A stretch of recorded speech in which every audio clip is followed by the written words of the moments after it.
What's going on, guys? Welcome to 6-Yard Workshop. In today's video, we're unboxing this R10202 7-inch angle grinder.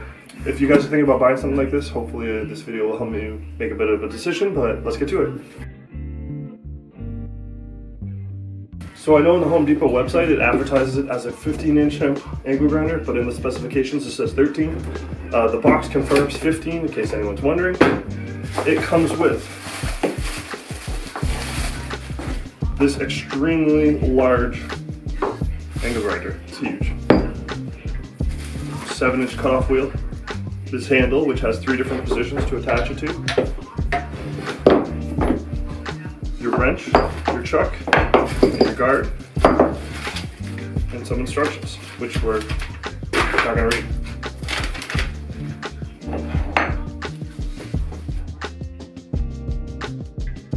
So there's a couple extra things I bought with it.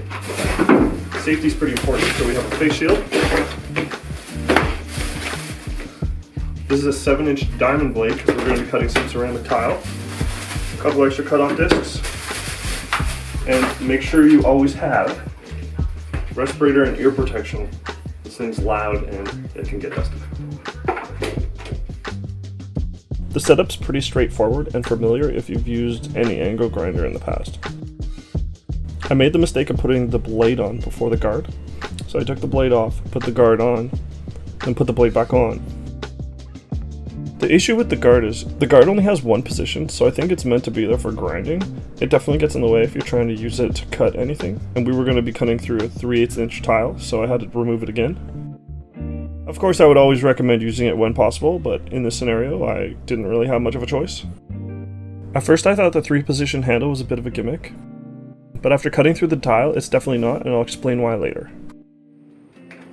If you think all this safety equipment is a little bit unnecessary, I would say to you, Google angle grinder disc accidents, and that should change your mind. And without further ado, let's go test this thing out. Oh, yeah.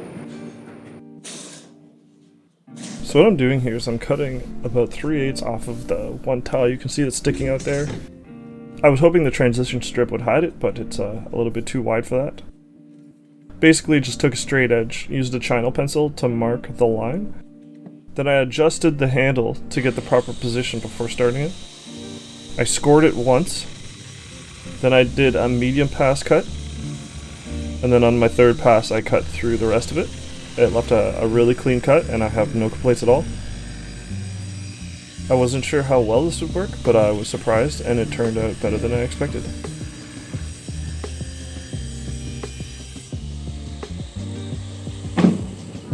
I don't think I could have gone any better. So overall verdict, would I recommend this product? Yes. I don't know a lot about grinders, so take that for what it's worth. And if you guys want to see me turn this rock into a sink using this angle grinder, then subscribe because that's coming probably the next month or two. Thanks for watching.